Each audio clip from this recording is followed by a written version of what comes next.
Synthetic covered call ETFs are hitting yields north of 50%, and that is huge. However, can these ETFs be sustainable, and just how much risk is too much risk? Fasten your seatbelts, folks. This is going to be a good one. We have seen plenty of covered call ETFs on this channel where the fund writes options on stocks they're holding and then uses the premium to enhance their yield. Synthetic covered calls, well, they beat to a different drum. A synthetic covered call is an options trading strategy that mimics the risk and reward profile of a traditional covered call without actually owning the underlying asset. Instead, a synthetic covered call is created by holding a long position in a call option and at the same time selling or writing a call option with the same expiration date but at a higher strike price. This strategy is also known as call spread or bull call spread. The idea behind a synthetic covered call is to generate income from the premium received by selling the call option while benefiting from potential upside in the underlying asset's price via that long call option position. If the underlying asset's price remains below the higher strike price, the written call option expires absolutely worthless and the investor keeps the premium. If the price rises above the higher strike price, the investor's gains are capped by the written call option,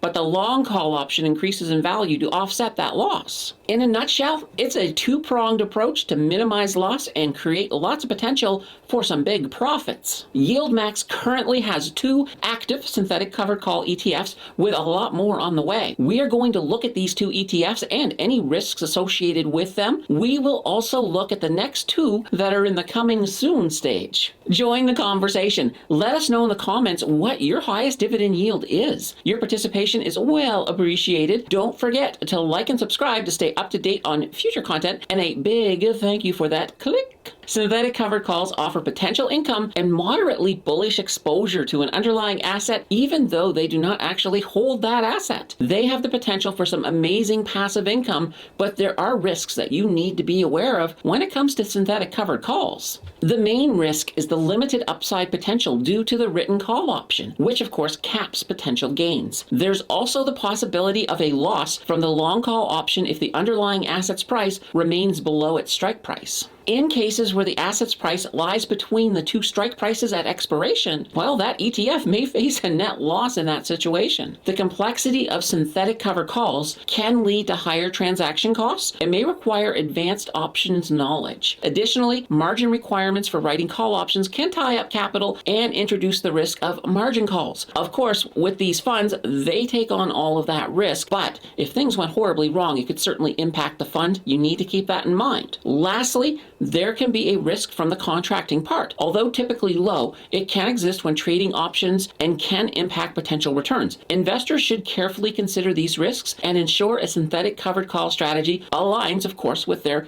investment goals and their risk tolerance. So, without any further ado, let's look at these 2 ETFs. We will start with the Tesla Option Income Strategy ETF, which has a ticker of TSLY. This ETF is an active fund aiming to generate monthly income by selling call options on Tesla. They strive to capture attractive yields while maintaining limited participation in Tesla's price gains. Remember, the fund does not invest directly in Tesla. Their net assets comes in at $21.47 million, and they've got a beta, probably one of the highest we've had on the channel so far, of 2.944. This makes this stock almost 3 times as volatile as the market average. Their NAV comes in at 17.17, and they have a return on equity of 17.05%. Their management fee comes in at 0.99%. It is a little bit higher, but as we said, there is a lot going on behind the scenes, so this is not something that's easy to manage. TSYL does carry some debt, as they do use it for collateral for their leverage account. What about that yield? Their dividend yield comes in at 65.016%. Holy banana bread. That is paid out monthly in the amount of 90.2 cents USD per share. This is absolutely huge. However, we do have to acknowledge that we only have 3 dividends paid out so far since the fund's inception. They paid out 99.9 cents in January, 90.3 cents in February,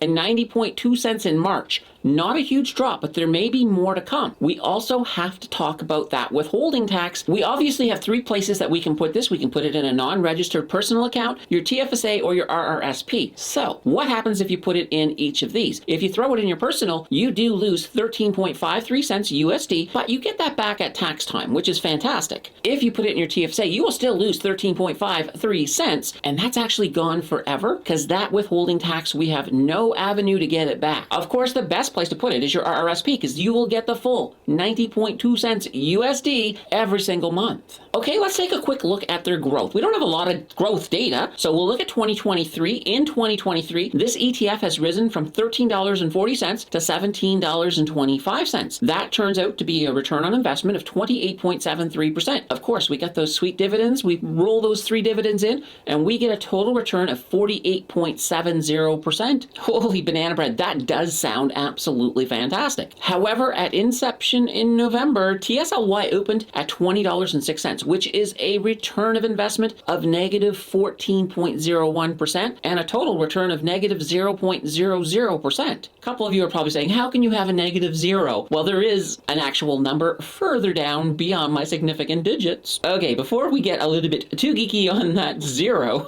let's look at the other one. So we have the YieldMax Innovation Option Income Strategy ETF with a ticker of OARK. This ETF is an active fund targeting monthly income by selling call options on ARKK. You know, Cathie Wood's ARK. They focus on capturing attractive yields while maintaining limited participation in ARK's price gains. Just like the last one, this fund does not invest directly in ARK. Their net assets come in at $10.74 million. They have a pretty volatile beta of 1.786. This makes the stock almost twice as volatile as the market average. Their NAV comes in at 16.52, and they have a return on equity of 17.05%, and they have the same management fee of 0.99%. This one as well, because of the leverage, they are going to be carrying some debt to use as collateral on that leverage. Let's take a look at their yield. Their dividend yield comes in at 62.823%. It's paid out monthly in the amount of 76.9 USD per share. That is pretty good. However, once again, we do have to acknowledge that we only have 3 dividends so far since this fund came into existence. They paid out 74.5 cents in January, $1.09 USD in February, and 76.9 cents in March. These dividends seem to have more of a floating feel to them on this one. Okay, once again, we'll take a quick look at what's going to happen with that withholding tax. If you throw this into a personal non-registered account, you will lose 11.53 cents USD, but once again, you do get that back at tax time. Throwing this in your TFSA, you lose that same 11.54 cents, but it's gone forever. And then, of course, in the RRSP, you get that full 76.9 cents USD. Switching over to growth. In 2023, this ETF has fallen from $17.76 to $16.58. That's a return of investment of negative 6.64%. However, adding in those dividends, we do get a total return of 8%. That is outperforming the market, so that's not too shabby. However, at inception in November, they did open at $20.02, which is an ROI of negative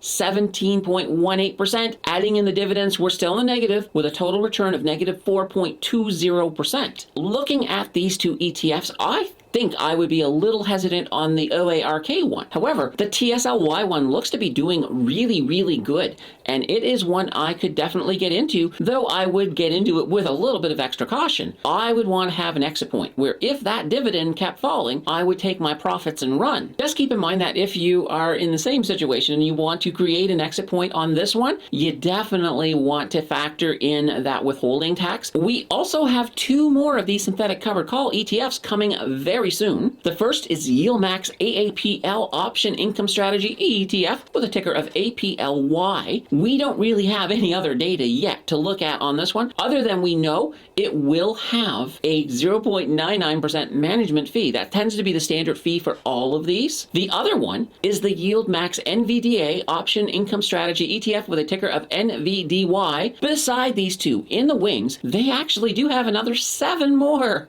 they are looking to bring us. I am only going to give you the tickers, and I have a feeling you will know exactly which companies these funds will be using synthetic covered calls upon. AMZY, YBRK, CONY, FBY, GOOY, NFLY, and SQY. If, of course, you get stuck and don't know all of these, you can always ask me in the comments for the answer. While these ETFs are absolutely brand new and using an unconventional strategy, they may turn out to be an absolute money tree or perhaps even a money pit, and I think only time is going to tell which one. If you are thinking of trying out one of these, just be sure to do your due diligence and go in with an extra heaping helping of caution. Keep the learning going. Watch my video on the guaranteed income supplement that I have linked on the left, or test YouTube's recommendation skills by checking out the video on the right. Your choice will decide the winner, and I will see you in the next video.